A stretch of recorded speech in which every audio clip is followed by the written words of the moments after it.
Attendees, good evening. If you could find a seat, every seat that is on the floor has a program, and we have enough seats. Thank you.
Hi, everyone.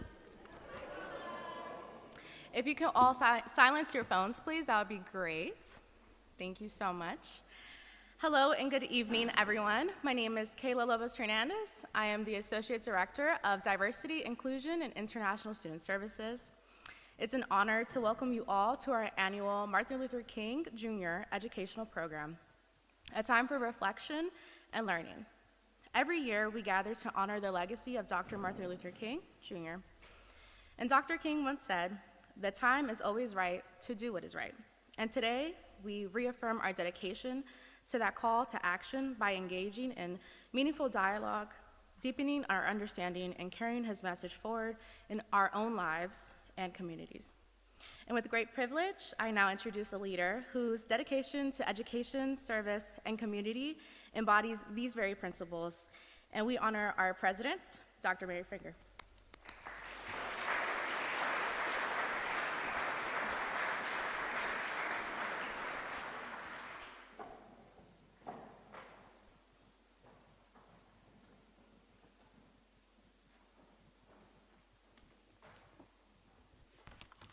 Thank you, Kayla. Good evening. I echo Kayla's welcome to tonight's program, and I want to take a moment to thank the members of the Martin Luther King Jr. Celebration Task Force for again organizing this event. Can we give them a round of applause, please?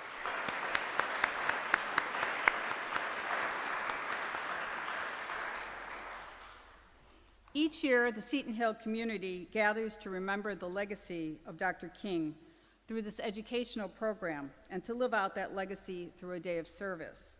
I encourage our students, faculty, and staff, if you've not already done so, to sign up on Shine for the MLK Day of Service being held next Saturday, February 15th. We'll gather in Low Dining Hall in the morning. I believe it's about 8:30 a.m. So tonight, it's my honor to introduce our speaker, Don C. Sawyer III. We were fortunate to have Dr. Sawyer with us back in February 2020 for this program. Wow, how has the world changed since February 2020? And it's wonderful to have him here to speak to a new group of students. A little bit about Dr. Sawyer. Don Sawyer is the inaugural Vice President for Diversity, Inclusion, and Belonging at Fairfield University and a tenured Associate Professor in the Department of Sociology and Anthropology. In his role, he has begun laying a foundation for fostering inclusive excellence and has made strides in aligning the university's diversity and inclusion efforts with its Jesuit heritage.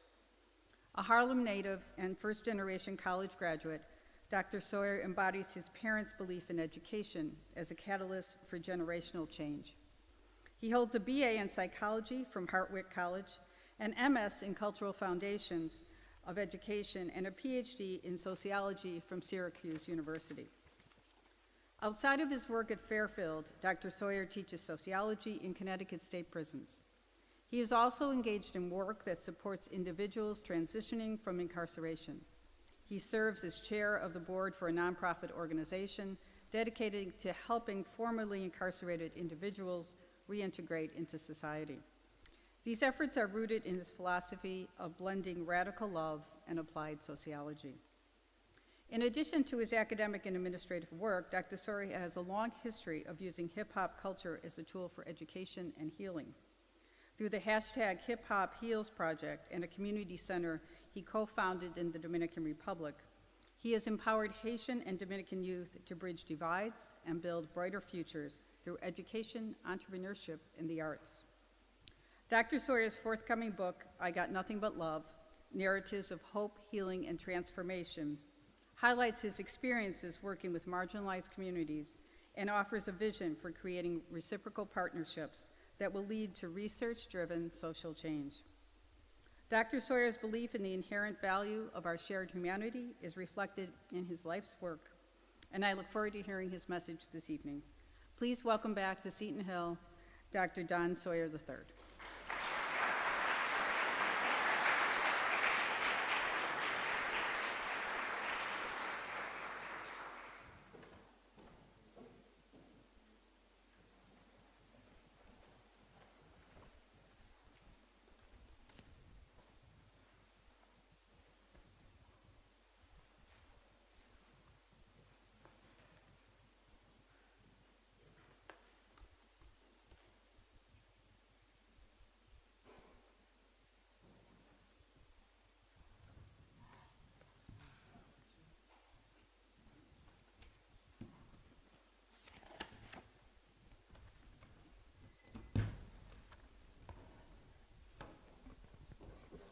How's everyone doing?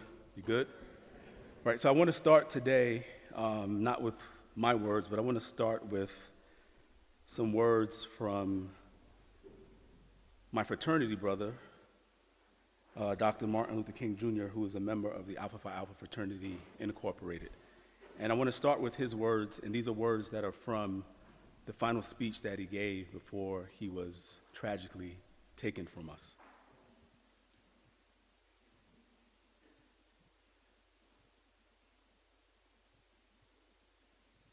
All we say to America is be true to what you said on paper.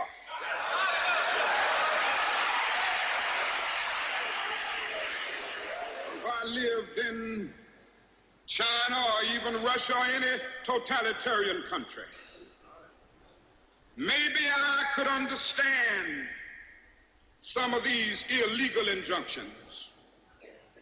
Maybe I could understand the denial of certain basic First Amendment privileges because they haven't committed themselves to that over there. But somewhere I read of the freedom of assembly.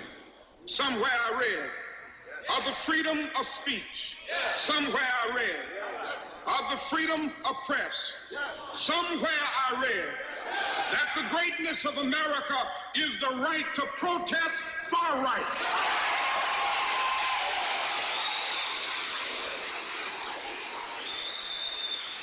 And so just as I say we aren't going to let any dogs or water hoses turn us around, we aren't going to let any injunction turn us around.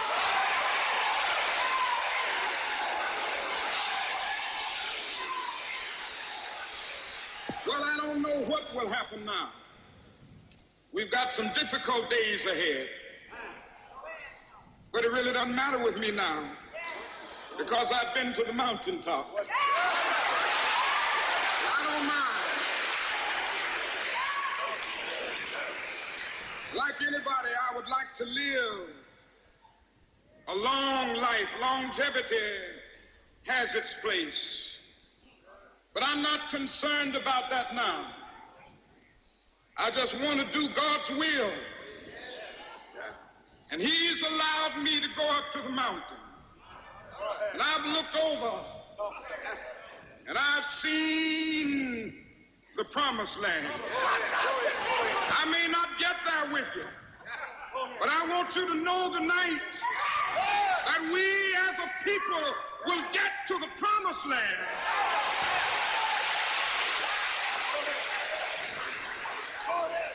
So I'm happy tonight. I'm not worried about anything. I'm not fearing any man. Mine eyes have seen the glory of the coming of the Lord.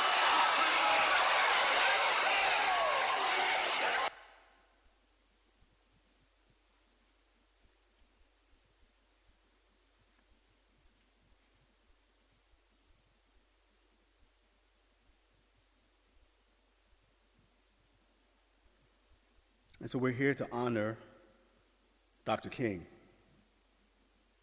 I also want to honor my father. I lost my father on December 13th, 2020, due to complications from COVID. And he was the man who taught me about being in service to other people. He didn't have a fancy degree or anything like that. In fact, he didn't finish high school. He later on went back to get his GED because he couldn't always go to school because of complications from sickle cell anemia. But he taught me what it was to be a good man and to be in service of others, and so I honor him.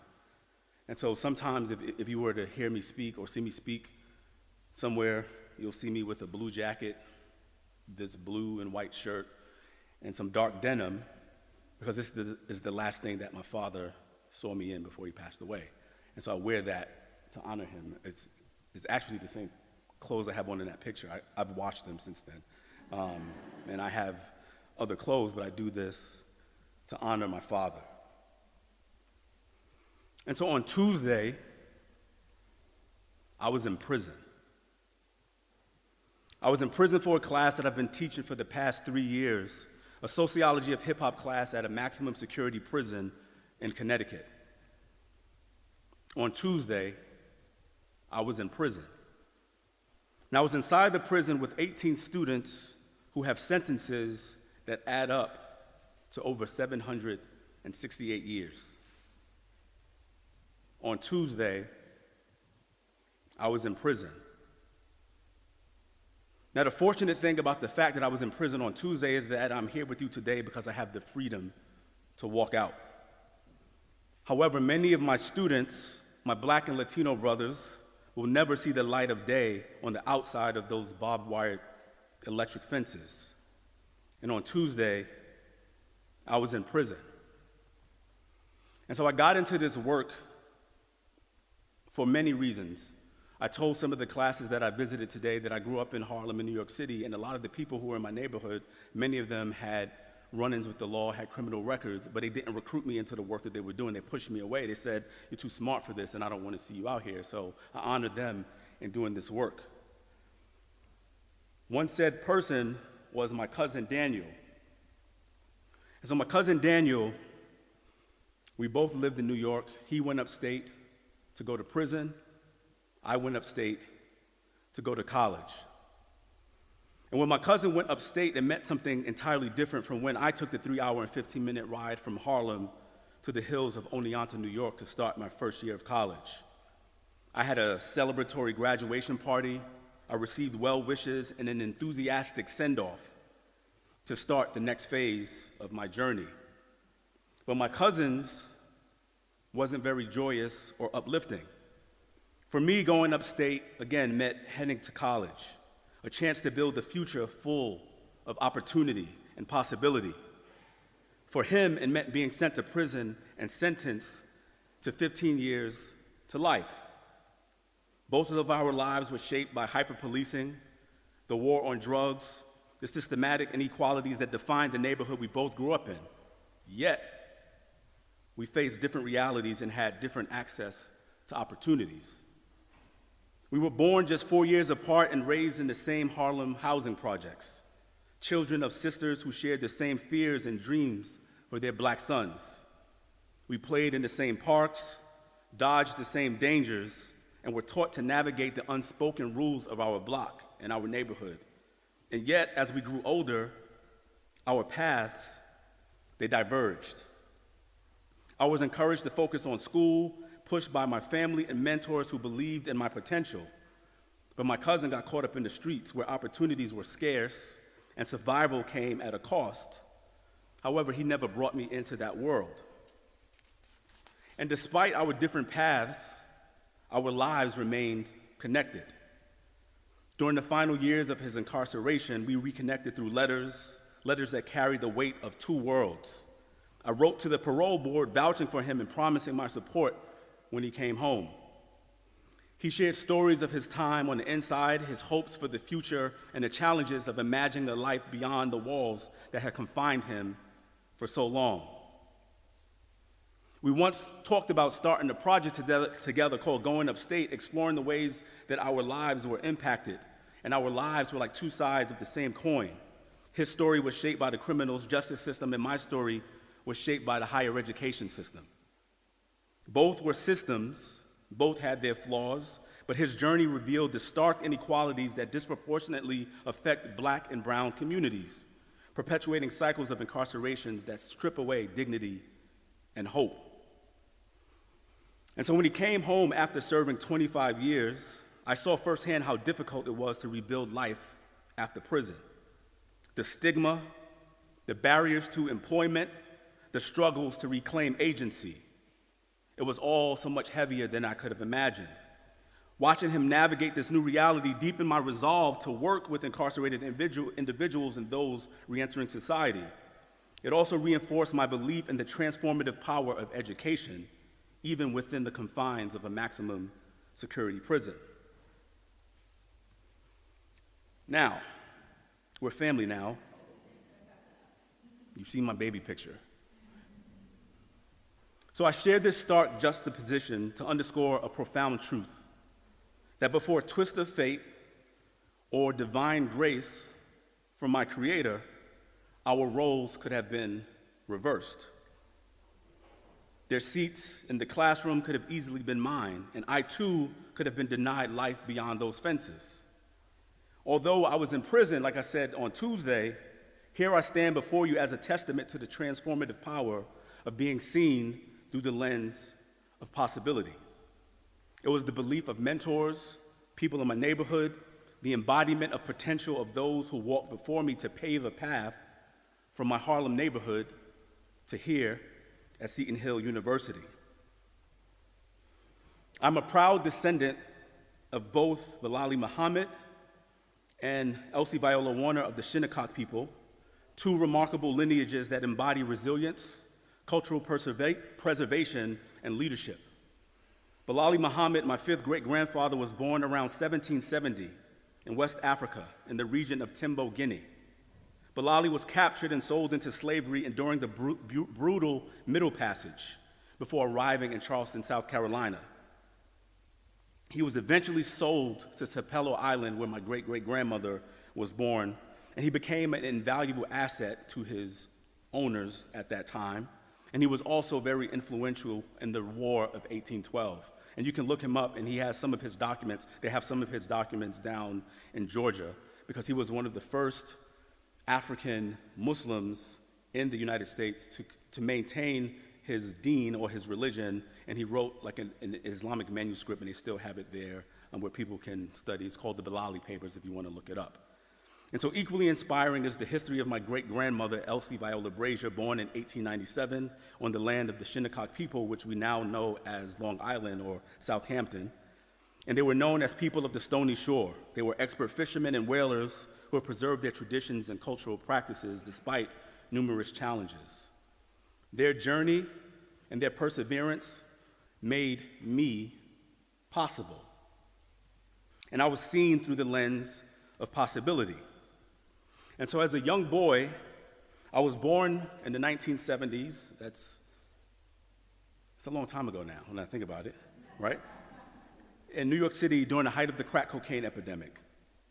Like many others, we faced a lot of challenges, but my parents, they didn't have the privilege, like I said, of finishing high school, but they made us know that education was a way for us to have generational transformation. And so growing up in the housing projects of Harlem during this crack cocaine epidemic, I was not expected to be where I am today. And many of you are probably in a place that you didn't necessarily see for yourself, and you may be in a space that statistically should not have been possible. And many of you are here as examples of the fact that your current situation does not dictate where you're going to end up. Am I right or am I right? I'm right. Exactly. I'm right. And so the narrative written for young black boys like me wasn't optimistic. Statistically, I shouldn't have achieved what I have, but I'm here as a testament not to my own singular strength, but to the community that shielded me. Now, some say that I was blessed, while others may label it luck, but amid this gratitude, there's a guilt that lingers. If I was blessed, what about my friends who shielded me? Were they not blessed? Were they not deserving of the same opportunities I was given?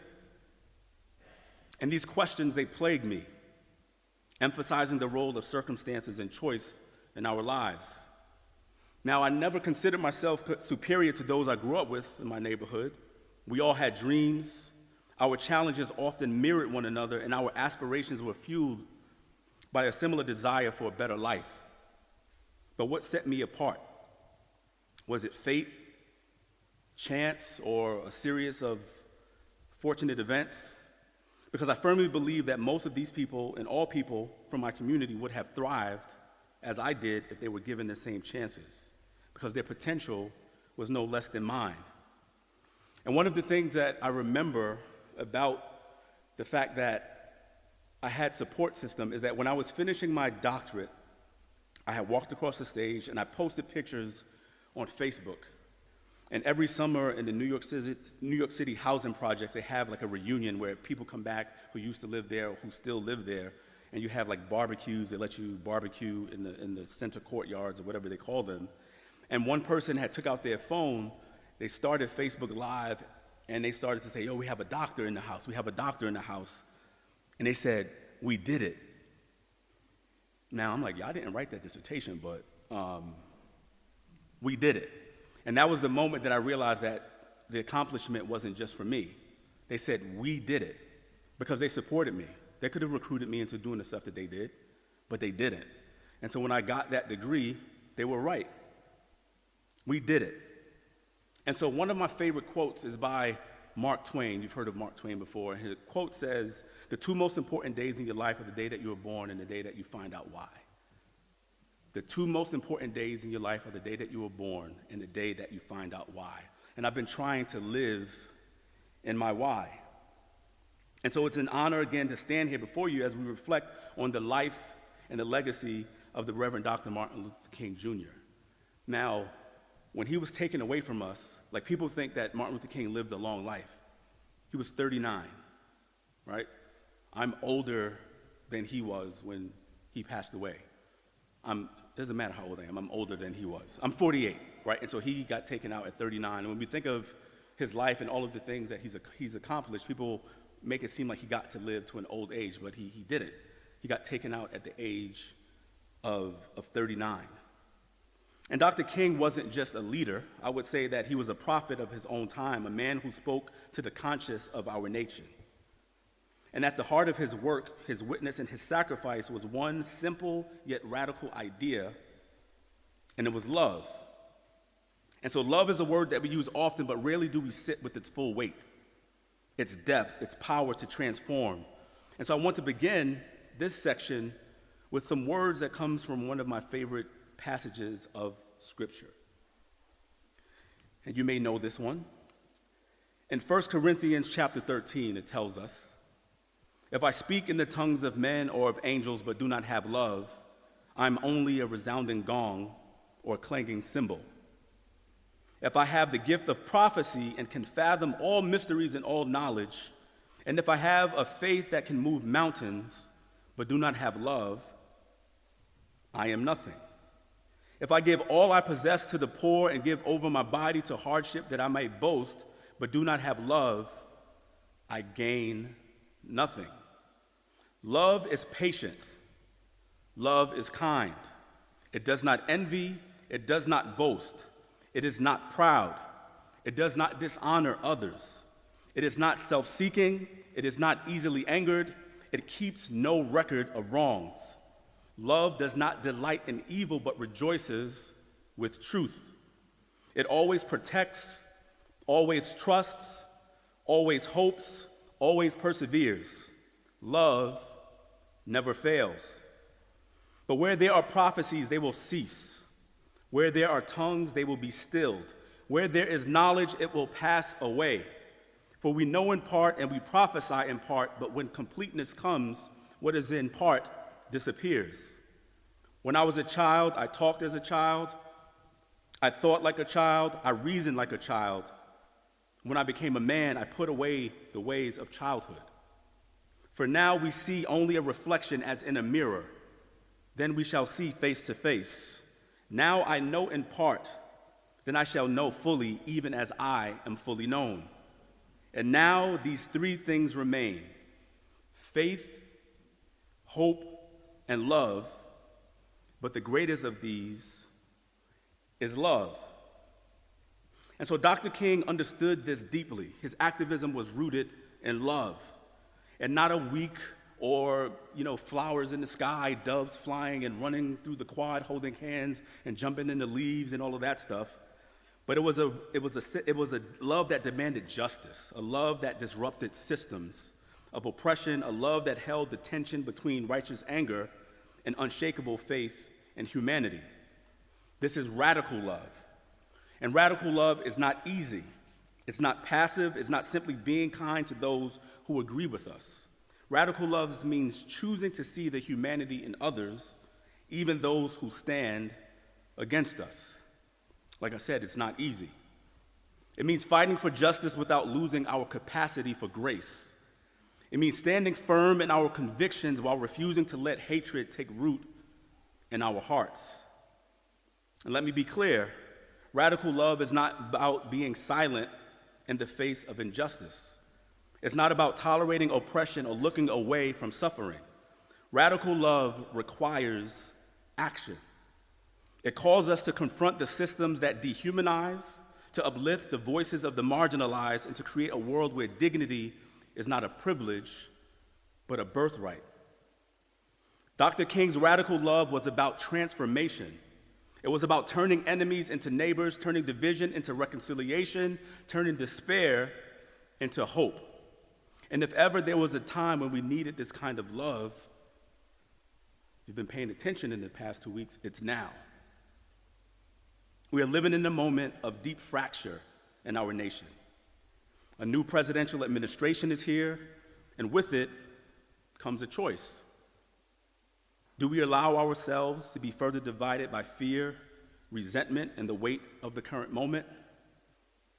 Or do we choose to move forward with faith, hope, love, and a vision for standing up against injustice in every place, every neighborhood, in every state, in every house, especially the white one in our nation's capital? Dr. King once said, "I have decided to stick with love because hate is too great a burden to bear." And so today, as we honor his legacy, I ask, what would it look like if we too made that decision? What would it look like if we committed ourselves to a love that's radical? A love that refuses to let division define us. A love so bold that it demands justice, accountability, and healing, not just for some, but for all. This is the work that's ahead of us, and it begins with love. And again, it's not easy. And so one of the things that I always recite from Dr. King is a piece of his letter from a Birmingham jail, where he talks about this idea of waiting and how everybody wanted people to wait for their rights. And he says, "For years now, I've heard the word wait. It rings in the ears of every Negro with piercing familiarity. Perhaps it is easy for those who have never felt the stinging darts to say, wait.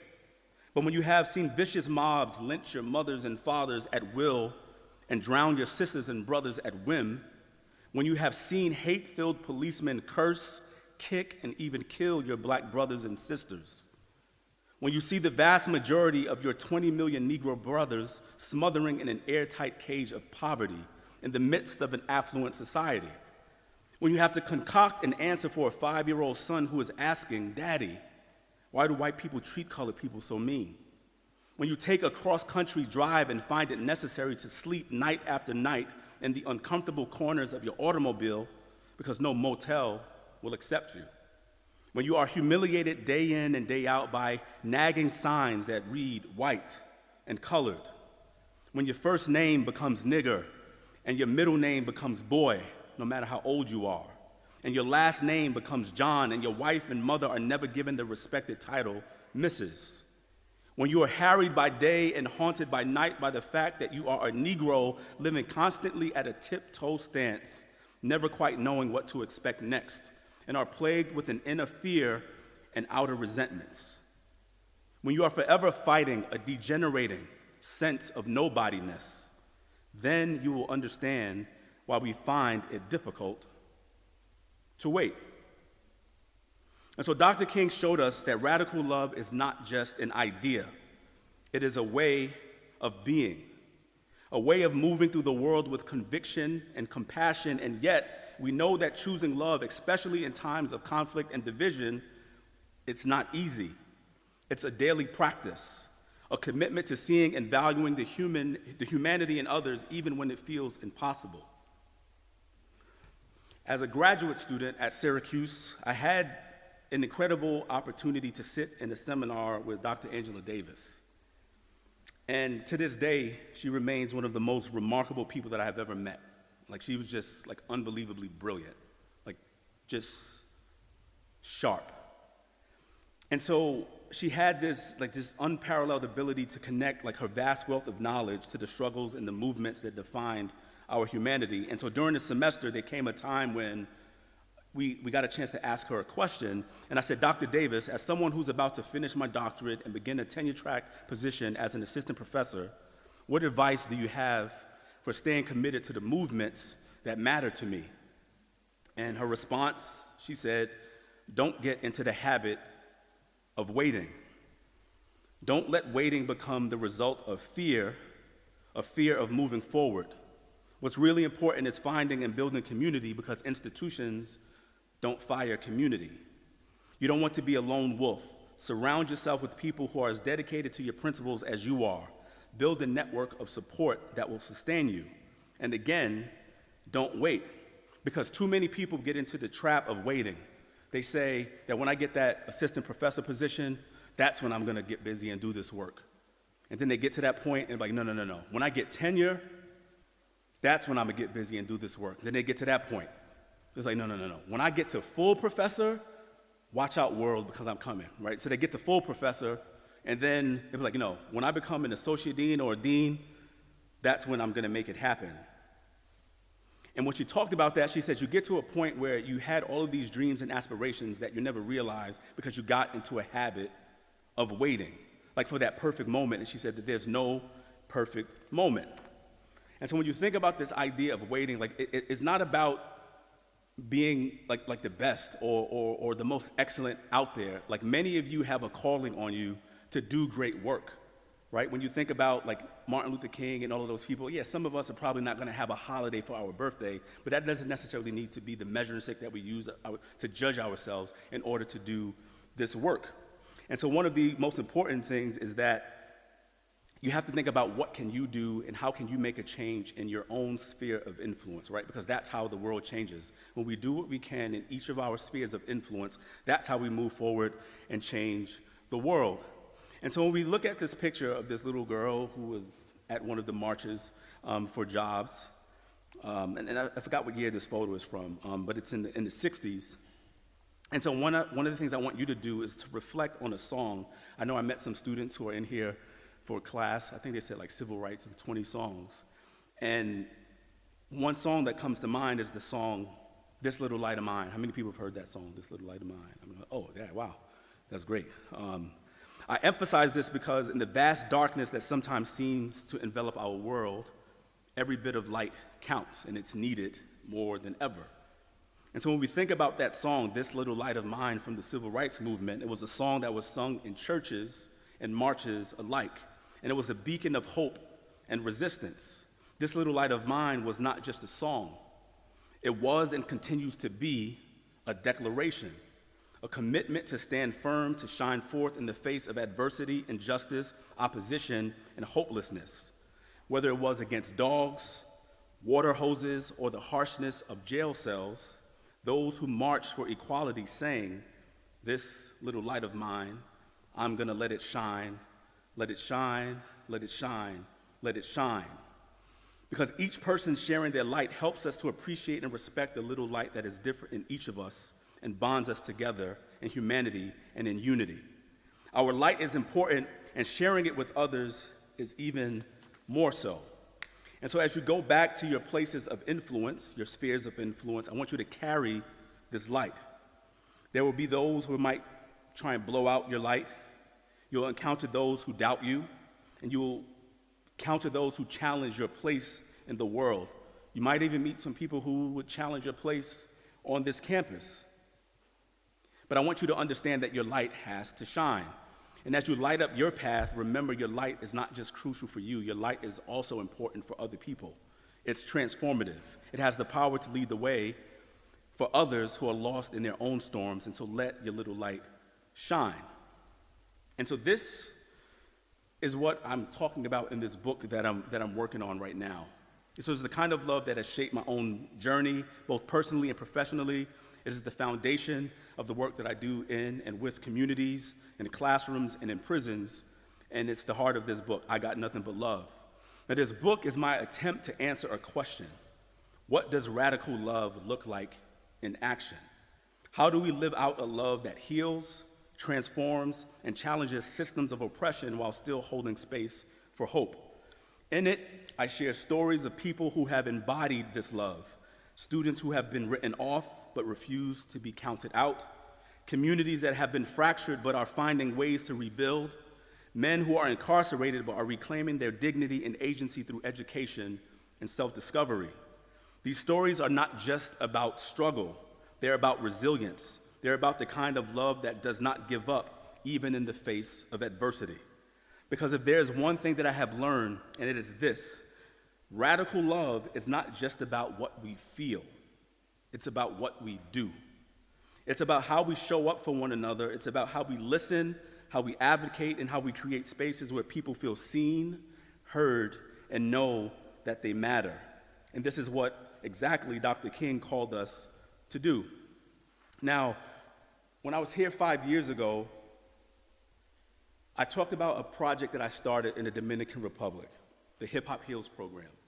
And so it started in this small space.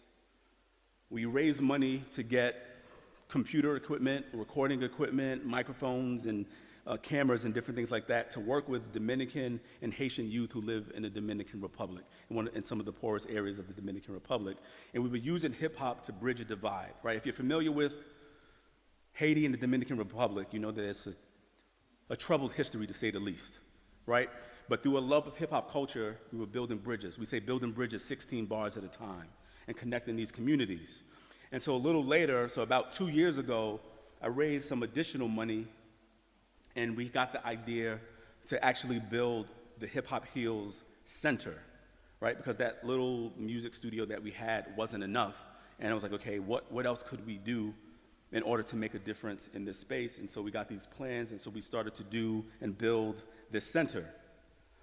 And so when you talk about something being built with blood, sweat, and tears, literally this center was built by hand by the people who lived in the communities. There was no power tools or anything like that. Like, the center was built literally by the hands of the people who will use it. And so it started to come into play. When it looked like this, I was a little nervous, I'm not gonna lie. I'm like, what is this? But as it was like, trust me, trust me, trust me. I'm like, all right.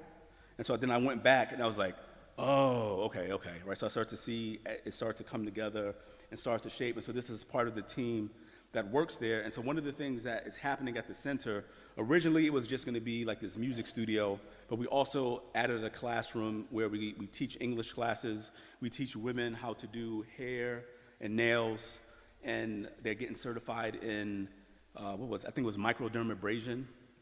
I don't know what that is, but they're getting that. And we're teaching like young men like how to be barbers and different things of that nature. And so part of this, through entrepreneurship, we're able to get some women and divert them from going into sex work because they were able to kind of make money doing this way, take care of their kids, leave abusive relationships and things of that nature. And so this is part of living like my why and thinking about what I can do to make a difference in my spheres of influence. And this is the center that we were able to develop. The last thing I want to show you is a brief clip. And it's a clip, a trailer for a documentary that I showed two classes today.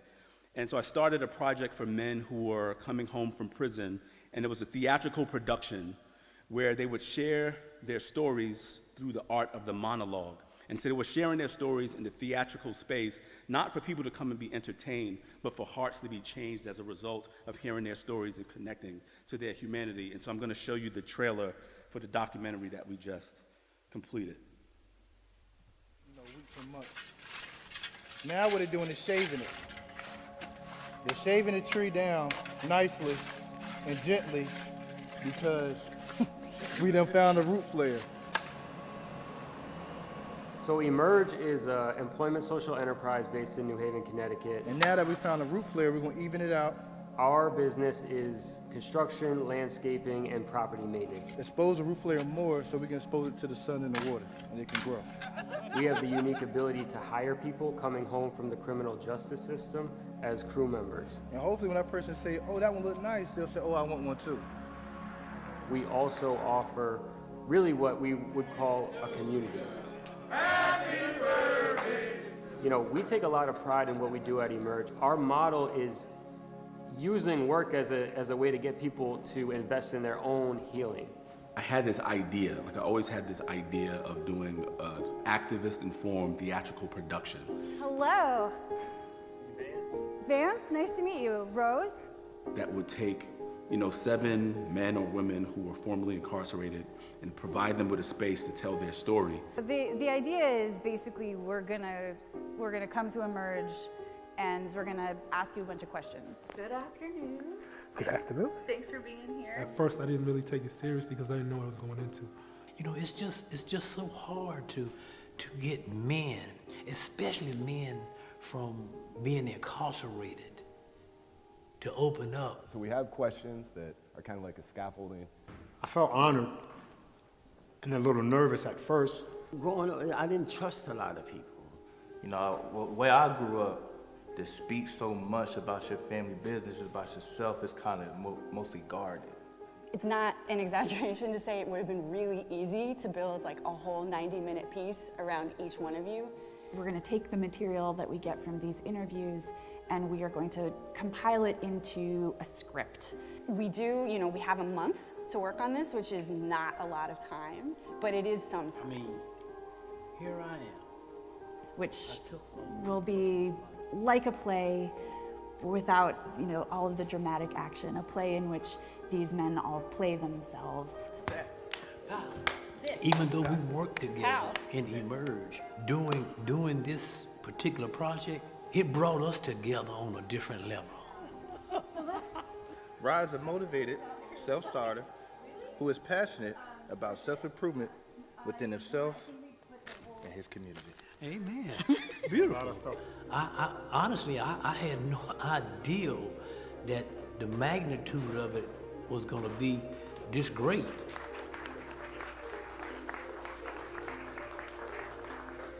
From her being the woman that she was and is, a single parent, raised 3 children, she never quit, she never gave up.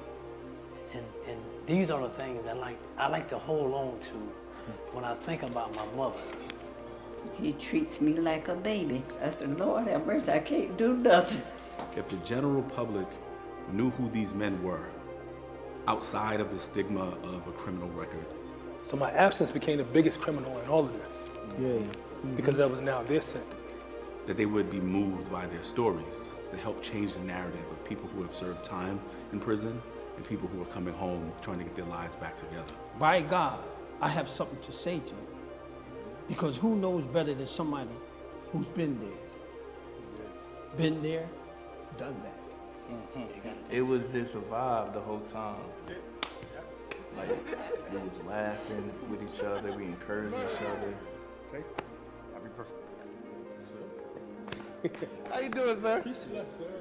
What is that about?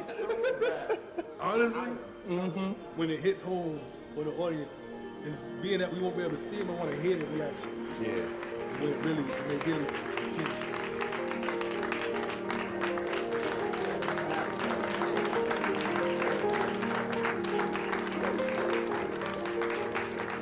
We come in here planting these trees, you know, bringing shade, bringing better oxygen, and bringing a better landscape. But I remember being younger and running around and doing whatever I was doing, and it wasn't best for the neighborhood. But now, you know, I'm doing something that is good for the neighborhood, so it's kind of like a full circle type of thing. I want the rest of my life to be successful and to have meaning. And if I can help anybody, that's all I need to do, just one person, I'll be great.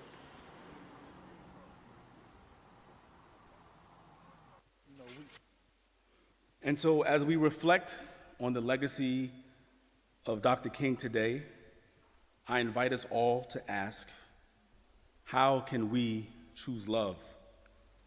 But not just in word, but in action. How can we build communities where justice and belonging are not just ideals, but realities? How can we, like Dr. King, commit to a love so fierce and so radical that it has the power to change the world? Thank you.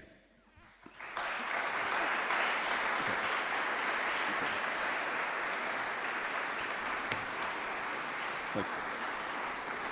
So, thank you. So for my mother, I have to tell her that people ask me questions. Does anyone have a question, or 2 or 3? There's a microphone right here if you want to use the microphone so everyone can hear your brilliant question. All right, here we go. I feel the brilliance coming right now.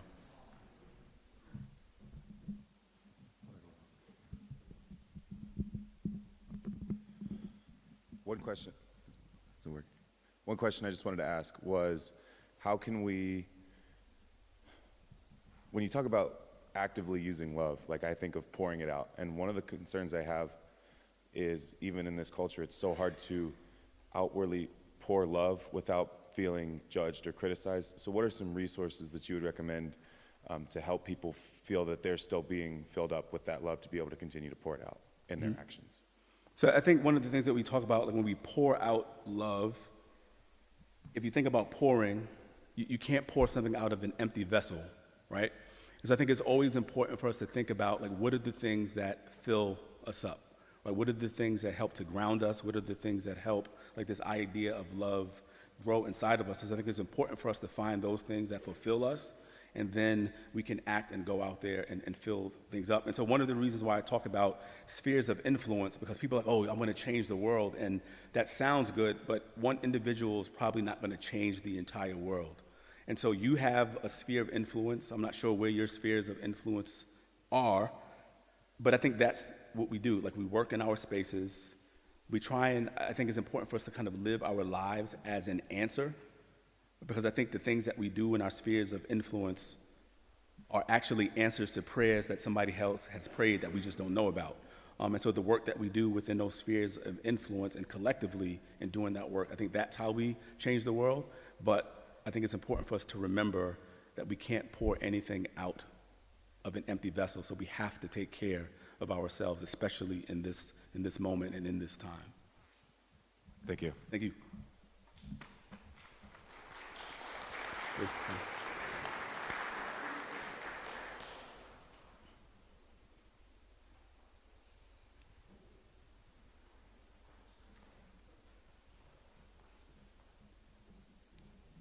Hi. So when did you first realize that certain people around you probably weren't the best for you, and you needed to kind of find more people that gave you love and were able to relate with you in life? Mm-hmm. So for me, it was, my parents intervened like when I was 8. Like, so around the age of 8, I was getting into a little trouble in school, and my mother said, that boy need to talk to somebody, right? And so she took me to a child psychologist. I didn't know what it was at the time, so she took me to a child psychologist, and they had me, read passages and reflect on them. They had me draw pictures and interpret pictures, and met with my principal and teachers and my parents, and they said that there's nothing wrong with him. He's dealing with trauma. Because in my neighborhood, I was seeing things that we assume were normal but weren't normal, right? So if I'm walking home and if I'm walking to school in the morning and I'm looking and the police officer is pulling a sheet over someone who had been killed, seeing that on the way to school, it's not normal, right? Or walking home at night with my grandmother and people on the corner start shooting and we have to go behind the car until they stop and then get out and continue walking back to the house, that's not normal, right? And so that's trauma. And so they were like, he doesn't have a space to kind of channel that energy, and so they told them to put me in karate class. So I started studying Goju-Ryu at the age of 8, and so I learned how to discipline my body, my mind, discipline myself spiritually, and that was one of the things that kept me on the straight and narrow. And then other people who saw something in me that I didn't necessarily see in myself at the time, right? My friends, teenagers who, sometimes as teenagers we do dumb stuff, right? But even them at that point, they had a clear vision to say, this is not for you, right? And so I didn't know that, I didn't label it as love then, but as I reflect on my life, it was a sense of love for them to say, I don't want to see you out here doing what we're doing because you're going to go on to do things that we won't be able to do. And so that was a part of it. So it was family, it was the community that surrounded me, right? It's not just something that I did on my own. Like I was blessed, right? And so when those people poured that love into me, that's what allowed me to do other things. And so it was only right that I use my life to pour back into others, because that's what got me to where I am. So that's when I started to kind of think about this importance of this idea of radical love and paying it forward and making an impact in my sphere of influence. Thank you. And yes, support is very important to Absolutely. Get where you need to be in life. Absolutely. Thank you.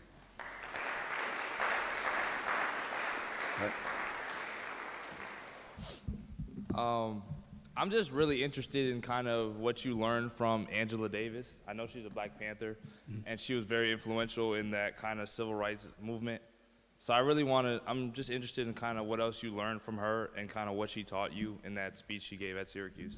Yeah, so it was in a seminar. So we were all sitting around the table, and she talked about different things that she went through, but she read a lot, and it was always committed to using herself in the advancement of a cause or the people, and never getting comfortable in any one space. And so the biggest thing that I learned from her is to not get in the habit of waiting, because it's easy to think about certain things and just push them to the back burner, right? But she talked about this idea of not waiting. So even when I got my first faculty position, there were protests and things that were happening, and some senior faculty were trying to tell us who weren't tenured to not be involved. But it's nah, Angela Davis told me not to wait, so I don't care what you're saying, you know what I mean?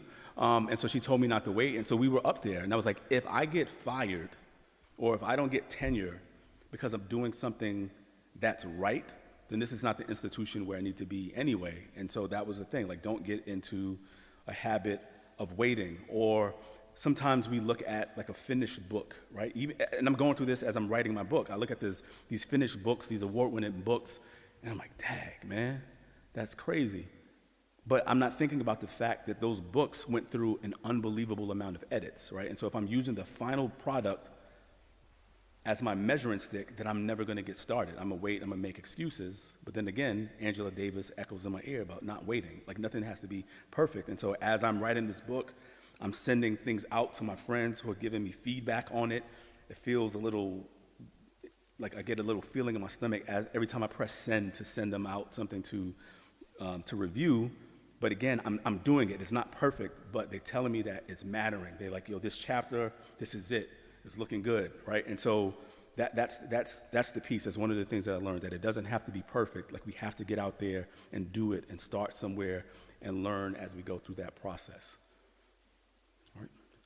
So I think we are at time. I want to thank you for allowing me to be here. I want to thank you for being here in my presence. And I hope that you, when you go out there and do this work, even as we think about like what's happening in our country, how divided we are, I hope that you remember Dr. King's words and his legacy and make the decision to choose love. Thank you.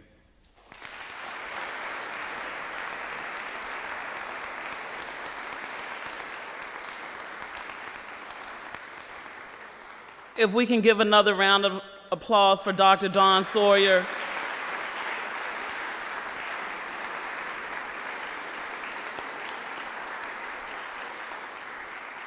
So first I want to say thank you, attendees, for being here this evening and being locked in. That's a term I use a lot. So as we reflect on the life and legacy of Dr. Martin Luther King Jr., we are reminded of the profound truth that we are all interconnected. Dr. King envisioned a world where justice, and as Dr. Sawyer said, love and equality unite us beyond our differences. A world where our shared humanity outweighs the forces that seek to divide us. His dream was not just about the betterment of individuals, but about the progress of humankind as a whole. So, think, how do we translate his dream to our Seton Hill University community? There is no quick answer or solution to this question, right? Sometimes you just have to sit in silence.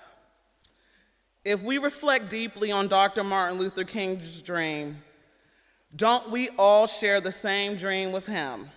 The betterment of all individuals and the world. So what I want you all to do is think of your daily interactions as you navigate life throughout the day. Sometimes we get a gentle smile, we get a hello, we might get a quick wave as you go about your day. Think about how you feel when you are the recipient of that gentle smile, that hello, or that wave. It's usually a warm feeling, right? It feels like you are being seen. And isn't that what we all want? To be seen, to be heard, to be understood. These desires seem so simple, but at times it seems like we are not being seen, heard, or understood. Let us be thankful that we have chosen to be together in a community like Seton Hill University, where open dialogue and honest interactions are extremely valued. It may be difficult to engage in dialogue, but please remember that discomfort is not a sign of weakness. Having a feeling of discomfort in those moments can be temporary, mixed with moments of extreme growth. Remember to hold on to hope and joy, the beauty and complexities of the human experience. Remember to keep Dr. Martin Luther King Jr.'s legacy alive by trying to continue to create a world where justice and love and equality prevail. So Rosa Parks' birthday was on February 4th, and this is a quote. She said, "I have learned over the years that when one's mind is made up, this diminishes fear. Knowing what must be done does away with the fear." So before we close tonight, of course, I like to make announcements. Please make sure you go on to Shine to look at all the Black History Month events, and also at the campus televisions, and also on IG to keep up to date. But I want to give special gratitude again to Dr. Don Sawyer, Dr. Rosalie Carpenter, Dr. Mary Finger, Ms. Kayla Lobos Hernandez, Tamara Swank, Tyler Sherman, always making us, get the live stream together. We appreciate you, Tyler. Aramark Custodial Services, Aramark Dining Services, Miss Carol Billman, Quan Trong, Rihanna Durham, and the Black Student Union officers and rising officers. You all have a good evening. Thank you.